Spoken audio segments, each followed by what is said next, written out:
Hi, this is Juliet from Heal the Inner Glow. And today is day 10 of the Manifesting Challenge, transforming you from stuck, unworthy, scarcity mindset, limiting beliefs, procrastination, perfectionism, and anything holding you back from living the life of your desires and your dreams.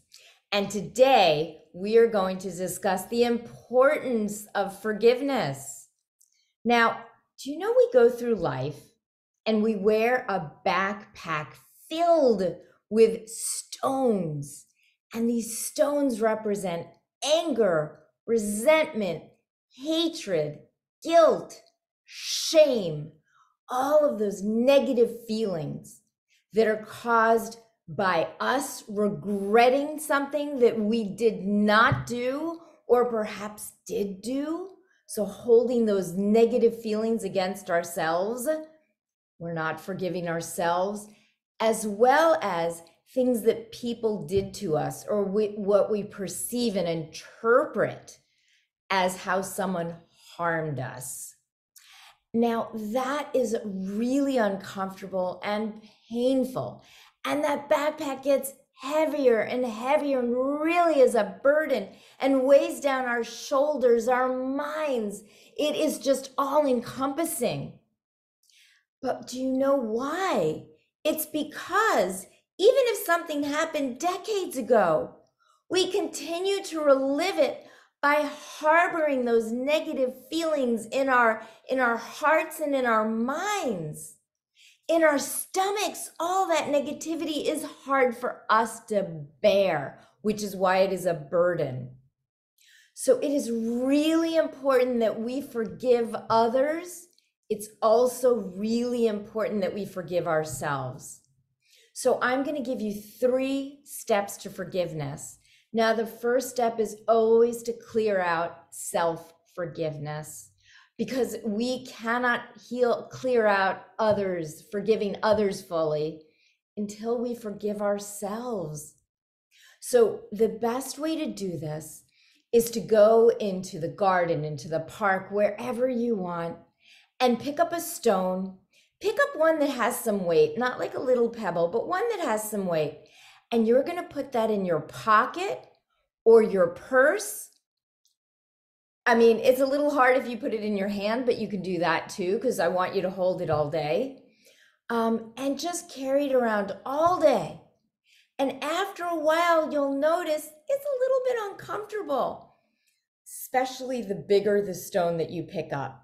So what I'm showing you is that you really are carrying that weight, that burden by not forgiving. It is toxic to our systems, genuinely physically and emotionally toxic. So then the next step is to write a letter of forgiveness to yourself. In this letter, you are not going to censor it. You're going to just free flow, that automatic writing, and write everything and anything that you were afraid to admit to yourself even. No one needs to read this. It is solely for you. I would highly recommend with this exercise that you do it on paper and pen, with paper and pen or a marker, whatever it is, because I want you to destroy it afterwards. And it's not quite as effective doing it on the computer. And then when you're done writing down everything and anything you may think of, and I gotta be honest, you may feel pretty bad when this is done. No matter how long it takes you, you finish that, but do it in one sitting. And then I want you have 2 options. One is to burn it. And as it's burning, watch the flames. And by the way, do this in a safe space, do it in a fireproof container, a garbage can, somewhere safe where you're not going to cause any damage. And then you will put it in that vessel and just watch it burn and let it burn up and watch the flames go down and envision all of those feelings just pouring out. They've already poured out on the paper, but completely anything remaining inside of your mind and your heart and your body, just let it go with the flames. You can also tear it up, but if you tear it up, I want you to tear it in really tiny pieces and then just throw it out. Get it out of your apartment, your home, wherever you live. Just get it out.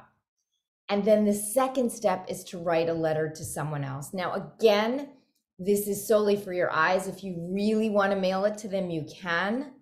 But I think it's sometimes a little bit more effective if you just do it for yourself, because again, then you're not censoring it. And the goal is to just purge all of these feelings, all of these emotions, all of these thoughts, the tension, everything that's associated with it. You're purging it out of your life. So that's why it's a little bit better if you're not speaking to the person, because you may censor it.